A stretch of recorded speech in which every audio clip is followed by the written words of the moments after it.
Hello. आज हम mental health series को ही हम आगे ले जाएँगे और हम डिस्कस करेंगे कि बच्चों में ऐसे साइन्स एंड सिम्पटम्स जो बताते हैं कि बच्चों की मेंटल हेल्थ थोड़ी-सी अब खराब होने लग गई है।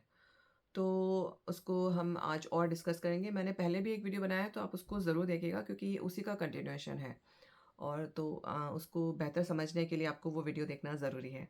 So please go and visit that as well. तो आज हम कुछ पॉइंट्स और डिस्कस करेंगे। सो पहला पॉइंट है बच्चों में वज़न का कम होना। अब बच्चों के जनरली क्या है ना कि वज़न को उनको बढ़ना ही चाहिए, लेकिन अगर कम हो रहा है, बहुत ज़्यादा ड्रास्टिक कम हो रहा है, तो ये एक साइन है कि जो दिखाता है कि यहाँ पे कुछ गड़बड़ हो रही है। क्योंकि जब तनाव होता है तो एपेटाइट कम होती है और जब एपेटाइट कम होती है तो बच्चे कम खाते हैं तो उनका वज़न कम होता है, जबकि बच्चे एक्चुअली ग्रो कर रहे हैं फिर भी। तो ये एक बहुत बड़ा साइन है। यहाँ पे कुछ फिज़िकल भी रीज़न हो सकते हैं और अगर फिज़िकल कोई एग्ज़ामिनेशन या टेस्ट में अगर कुछ नहीं निकलता है तो आपको ये वाला पॉइंट भी हम आपको सोचना पड़ेगा कि कहीं कोई मेंटल हेल्थ इश्यू तो नहीं हो रहा है ना? तो ये एक बहुत बड़ा गिव अवे साइन है। दूसरा है कि बच्चों में हेडेक, स्टमक एक, नोज़िया, वॉमिटिंग स्पेशली एक पर्टिकुलर टाइम पे अगर उनको हो रहा है, तो आपको देखना पड़ेगा कि ये कोई मेंटल हेल्थ इश्यू से रिलेटेड तो नहीं है। जैसे कि मैंने वज़न के बारे में कहा, यहाँ पे भी आपको डॉक्टर से मिलके पहले ये देखना पड़ेगा कि उनको कोई मेंटल हेल्थ का तो इश्यू नहीं है।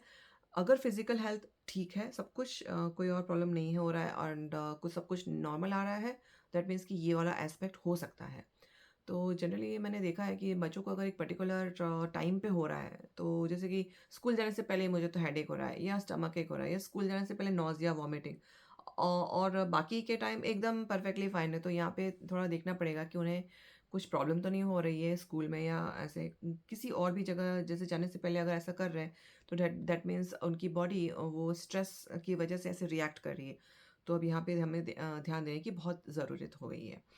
दूसरा कि बच्चे स्कूल जाना पसंद नहीं करते या कोई पर्टिकुलर जैसे स्पोर्ट्स है या कोई एक्टिविटी में अगर आपने डाल रखा है, तो उस पर्टिकुलर जगह पे जाना पसंद नहीं करते और उससे पहले ही वो ऐसे बहाने बनाने लग जाते हैं कि नहीं, नहीं आज नहीं, कल नहीं और ऐसे रोज़-रोज़ हो रहा है तो वहाँ देखने की फिर से ज़रूरत है।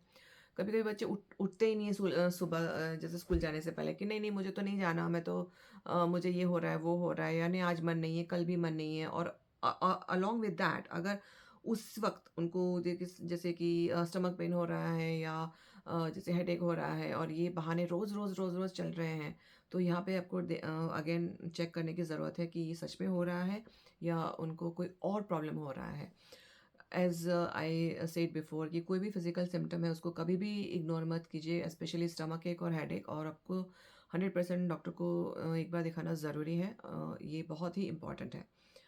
और बिकॉज़ बच्चे स्कूल जाना पसंद नहीं करते हैं, तो नेक्स्ट पॉइंट ये है कि बच्चों की परफ़ॉर्मेंस ख़राब होती है। अब ये फ़िज़िकल अगर कोई एक्टिविटी में जा रहे हैं और वहाँ पे नहीं जाना पसंद कर रहे हैं और वहाँ पे भी उनकी परफ़ॉर्मेंस ख़राब हो रही है, तो जैसे स्पोर्ट्स में हैं, तो स्पोर्ट्स में भी कुछ अच्छा नहीं कर रहे हैं, जो पहले बहुत अच्छा कर रहे थे, अब नहीं कर रहे हैं।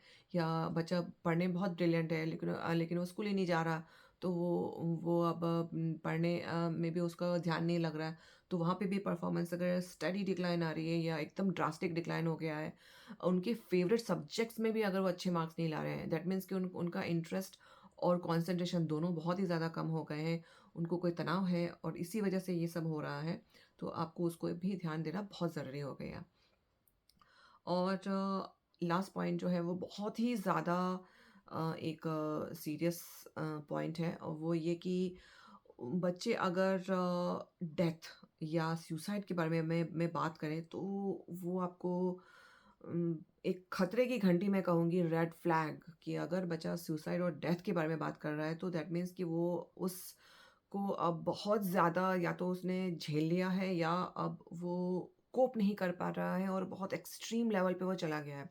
तो इस पॉइंट को आप अब बिल्कुल भी इग्नोर नहीं कर सकते। आपको तुरंत के तुरंत एक्शन लेना पड़ेगा।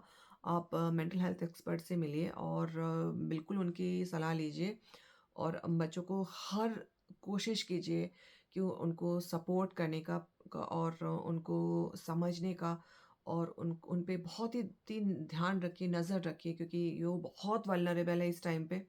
तो इस पॉइंट पे स्पेशली अगर वो टीनेजर है तो ये बहुत ही ज़्यादा आप आपको ध्यान रखना है, बहुत ही प्रेम से और बहुत ही शांति से उस पूरे चीज़ को डील करना है और बिल्कुल भी घबराना नहीं है। हालाँकि बहुत ही वरिंग होता है, लेकिन आपका शांत रहना उस वक़्त बहुत ज़्यादा ज़रूरी है। आई नो बहुत ही ये बहुत ही सीरियस पॉइंट है और काफ़ी वरिंग भी हो जाता है पेरेंट्स के लिए, लेकिन इसको हम बहुत ही डेलिकेटली हम हैंडल करना होता है।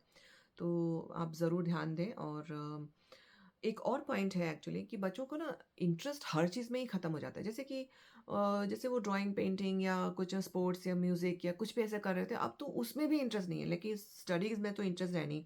उनका फिर जो जो भी स्पोर्ट्स है उसमें भी इंटरेस्ट नहीं है। लेकिन कोई भी एक्टिविटी में इंटरेस्ट नहीं है, यानी टोटल इसको हम कहते हैं ना विथड्रॉन। तो यानी हर चीज़ में अगर विथड्रॉन हो जाता है तो भी एक खतरे की घंटी है। तो ये सब पॉइंट्स हैं जो मैंने आज डिस्कस किए हैं, वो एडिशनल हैं जो कि बताते हैं कि मेंटल हेल्थ अब थोड़ी ज़्यादा डिक्लाइन होने लग गई है। एज़ ऑलवेज़ ये एक डिस्क्लेमर देना बहुत ज़रूरी है कि मैं जो भी यहाँ पे शेयर करती हूँ वो या तो मैंने मैंने पर्सनल लाइफ में मैंने खुद ने एक्सपीरियंस किया है या मैंने अपने बच्चों के साथ देखा है या मैंने ऑब्ज़र्व भी किया है, उसके बेस पे होता है। इसको आप प्रोफ़ेशनल या मेडिकल एडवाइस की तरह बिल्कुल भी नहीं ट्रीट करेंगे क्योंकि मैं वो क्वालिफ़ाइड नहीं हूँ। मैं ये सिर्फ़ इसलिए कर रही हूँ ताकि ये एक अवेयरनेस हो जाए। अगर आप अवेयर हो जाएँगे तो आप उस डायरेक्शन में हेल्प ले पाएँगे। कभी-कभी हमें अवेयरनेस नहीं होती है, तो हमें पता भी नहीं चलता कि क्या प्रॉब्लम हो रहा है। सो मैं ये सिर्फ़ एक अवेयरनेस फैलाने की मेरी कोशिश है। इसको आप मेडिकल या प्रोफ़ेशनल एडवाइस बिल्कुल भी मत लीजिएगा क्योंकि मैं उसके लिए क्वालिफ़ाइड नहीं हूँ। सो बस मैं तो इतना ही कहूँगी, आप अपने बच्चों को बहुत ध्यान दें उन पे और प्रोटेक्ट करें।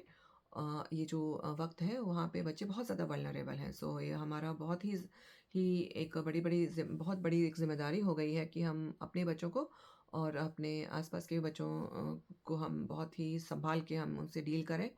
और अगर आपको ये वीडियो कुछ इंसाइट हो रही हो, तो प्लीज़ अपने फ्रेंड्स एंड फैमिलीज़ के साथ भी शेयर करें क्योंकि इसको हमें फैलाना बहुत ज़रूरी है। ये अवेयरनेस बहुत ही ज़्यादा ज़रूरी है। So until next time, please be careful, be watchful and happy parenting.